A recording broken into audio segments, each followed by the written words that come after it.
ladies and gentlemen. I need to pull over in the way station truck parking area.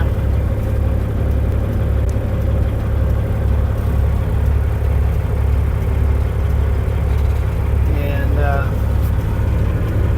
go around, make sure everything's tight.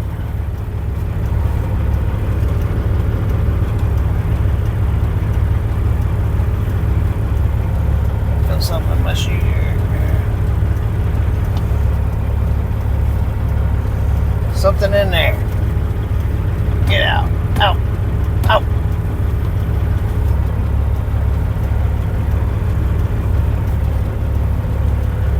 Some coffee brewing. Go check out this road. Make sure it's cool.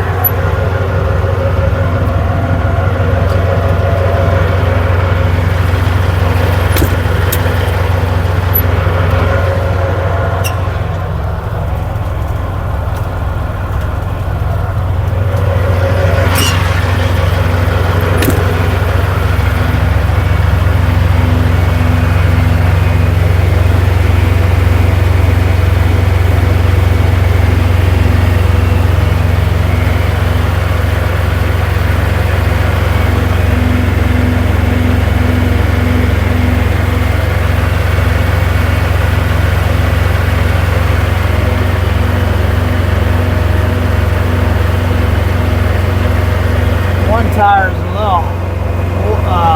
few degrees warmer. That one there is. Must be a little low on air.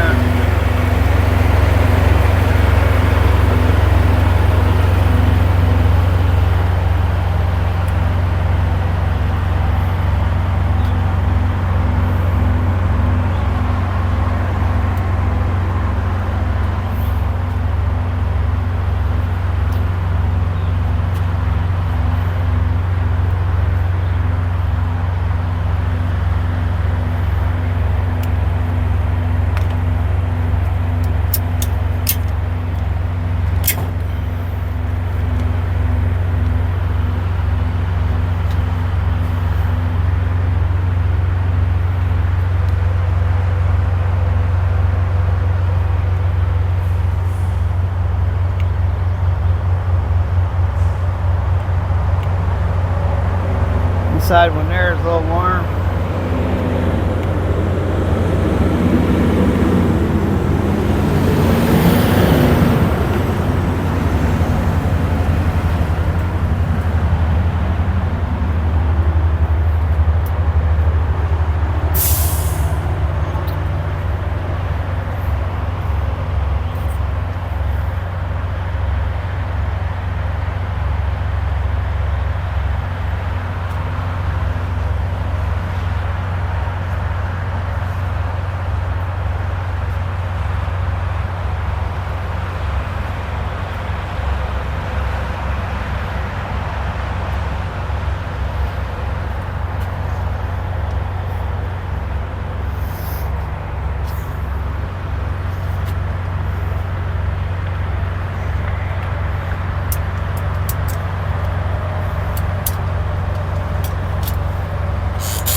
on east at the 307. Copy to 307. Appreciate it.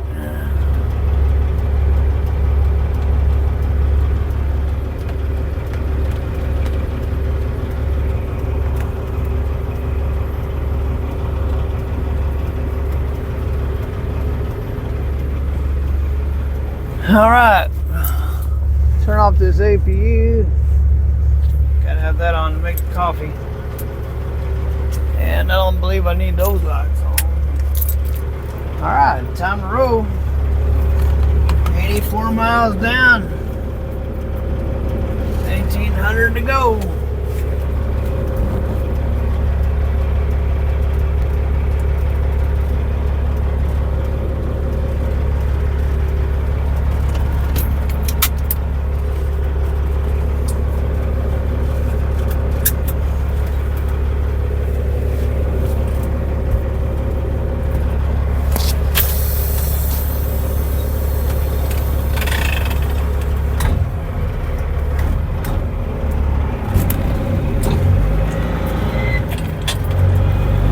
Notice when I pull this trailer, there's a little play in the kingpin.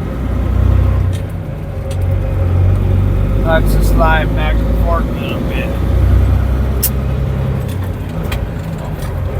It doesn't do that with other trailers, so it can be. I'm not going to say it can be, but more than likely it's the fifth wheel, so probably the kingpins. Got some wear on it.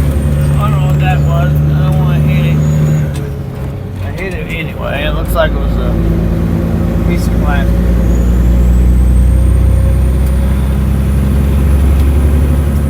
What did you say it was? A 320 or a 302? But I'm not speeding anyway, so I don't worry about it.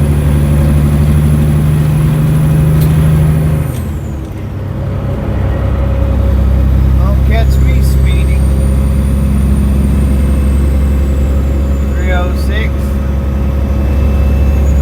Oh, the 302. That's what he said. 302 eastbound. So that's back the other way.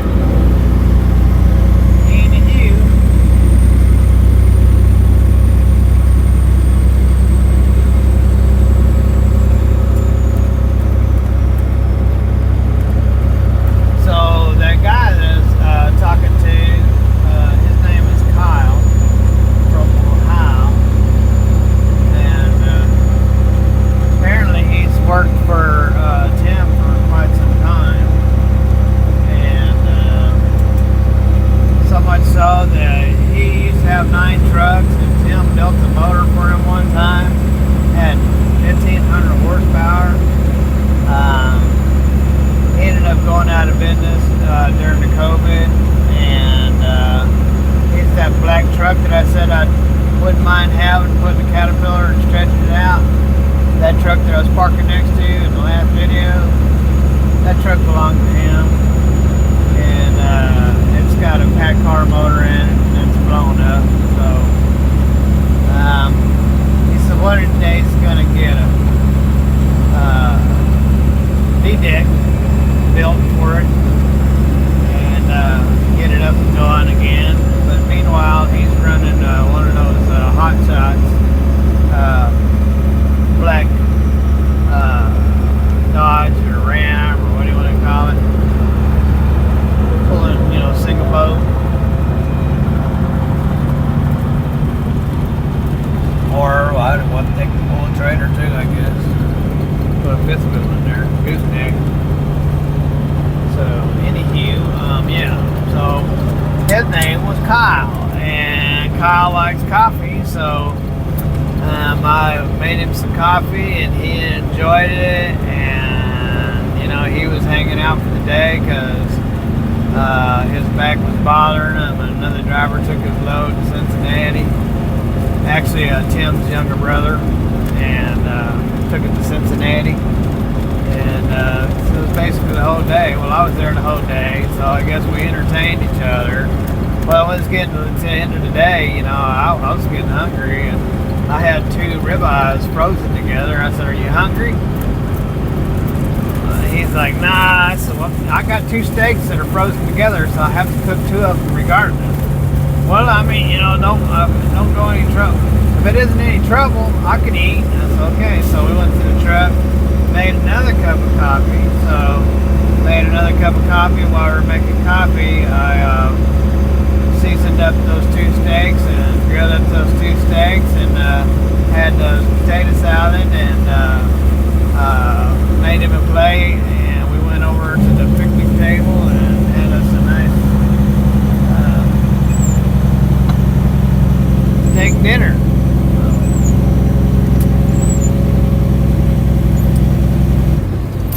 And while we were eating, Tim's younger brother, I'm sure I know his name, but not right now, Devin or Derek or darn it. Anyway, he showed up.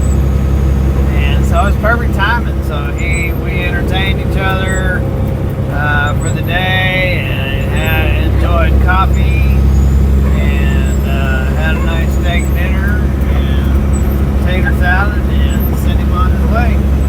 And his back was bothering really bad. I showed him a few moves that I do that I've learned over the years. And showing him one move where you laying on the picnic table there and you take the bottom leg and you bend the bottom leg like in an L shape at the knee, but it has to be straight with the body. And then you take the upper leg and you lay it over the side of the table, and then you reach back with your arm that's on the top and reach back and grab the other side of the table at the same time letting your leg hang over. And when he did, I put like 2 fingers on his hip bone and just lightly pushed down, and he got this great big smile of relief. He said it was 1, 2, 3. 3 of them went in. And he was like flabbergasted. He was very happy about that. So I hope you're doing a lot better today, Mr. Kyle. It was nice spending the day with you and chatting. And hopefully you have a wonderful day and your back is doing a lot better. I showed him a couple exercises, or one exercise that I've been doing since I've hurt my back. And that's where you lay on your belly and bring your knees down and then lift your knees back up where your body is straight. And that builds the glutes and the lower back. And so, you build the muscle up around that area, the lower back and the glutes, because, as a truck driver, that is where you get atrophied the most, because you spend the most of your day not using those muscles. And those are big time core muscles. And,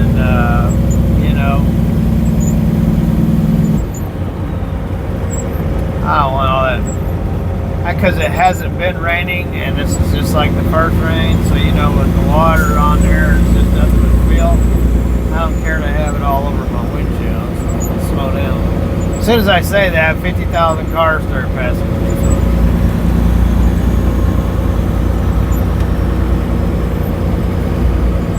Just kind of hang out, let everybody pass. I'm not going to sit right next to them. Spray blowing all over me.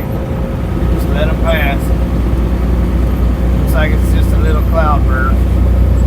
Anyway,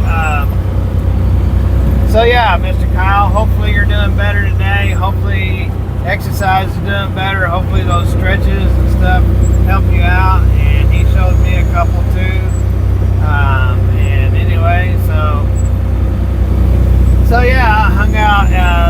Kyle was, so I wasn't really all alone in Sweetwater yesterday. Mr. Kyle was there, and so I got to spend the day with Mr. Kyle, and it was my privilege. Nice guy. Nice employee you have there, Mr. Tim. And Mr. Tim is on his way back from Arizona, headed to Florida, from what I understand.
all year round for the last 22 years.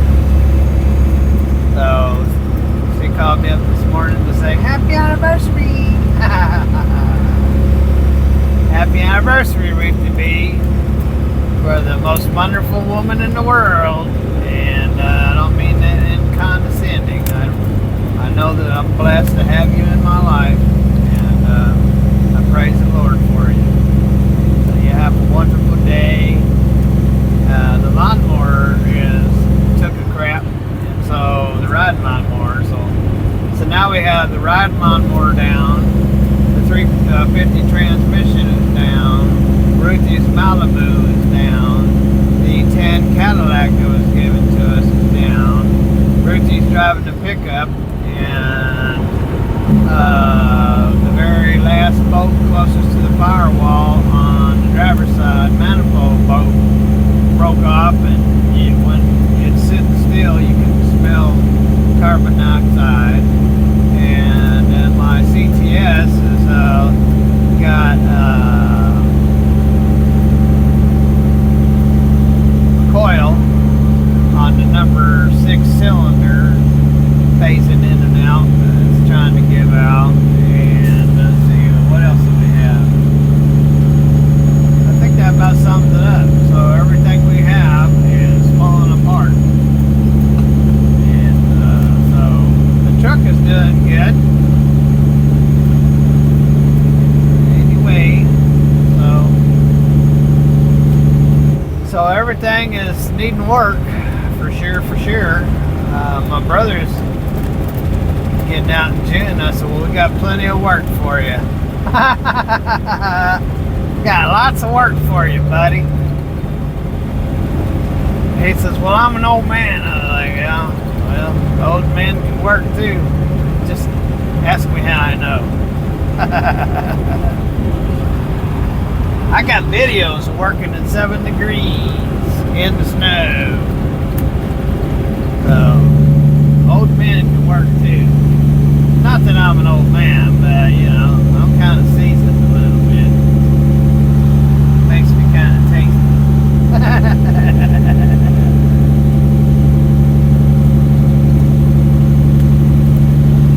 Anyway, I'm talking nonsense. Y'all can have a wonderful day. Here, let me move this microphone out of your way.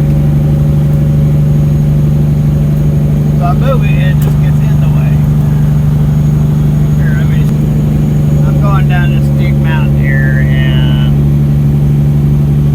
so people will get in the fast lane and they won't go, and I don't know. So this is not a very good place for four-wheelers to hang around semi-trucks. They don't know. I mean, they're just totally oblivious to it, how much danger that they're in. Worst place you want to hang out is around semi-trucks, especially semi-trucks going down a mountain.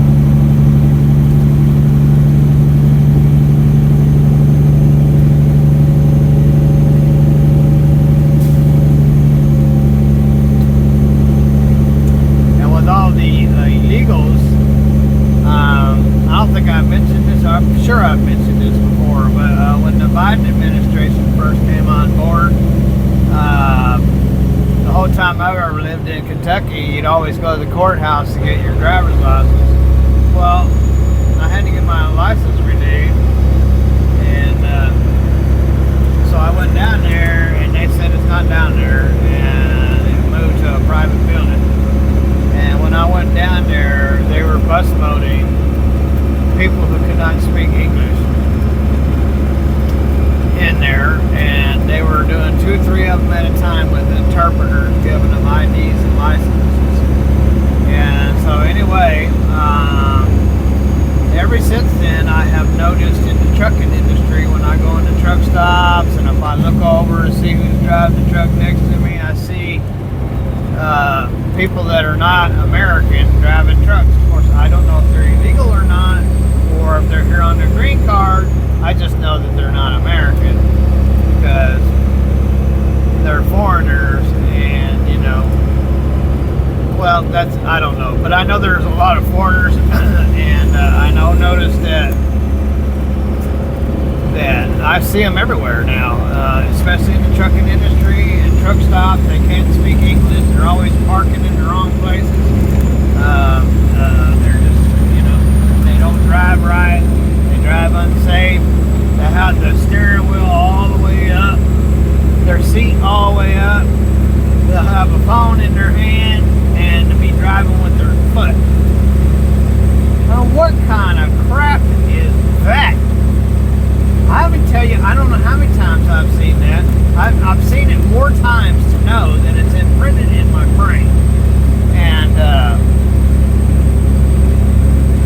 when they pass, they don't not paying attention, and their trailer is, because here's the thing about a trailer, ladies and gentlemen. You know how long they are, and when you go around a turn, you can get a trailer up over a curb without hurting it. But if you're going too fast, what happens is it will knock that axle out of alignment. Well, if it knocks that axle out of alignment, what happens is the trailer will start dog-legging, and it will track behind the truck, maybe a foot, 2 foot over from behind the truck. So the truck could be going down the center of the lane, but the back of the trailer is over the line. Does that make sense to y'all? Well, I hope it does. It's called dog leg. They can dog leg to the left, dog leg to the right. But for the most times, it's usually to the right, because an inexperienced driver will hit something with them duals back there, them axles, because they don't have experience and they don't cut wide enough, and they hit whatever they're going around. And sometimes they just go so fast that it knocks everything out of alignment. So they're dragging their trailer down the highway. So they'll be dragging their trailer down the highway, and it's dog legging. They got their feet on the steering wheel, texting, watching movies or whatever. And the trailer, when you look in the mirror, here's this trailer all up in your lane, nearly scrubbing on your truck as the guy goes by. And you're like, what the heck, man? You look in the mirror, or you look out the side window, and that's what you see over in the truck next to you. And it's like, that's freaking crazy. And you can't talk to them on the radio. They don't have a radio. But look, there's no antennas on the truck. And they wouldn't turn it on anyway, because they can't speak English anyway. So what good it would do anyhow. And, there's a lot of that going on. A lot. Just,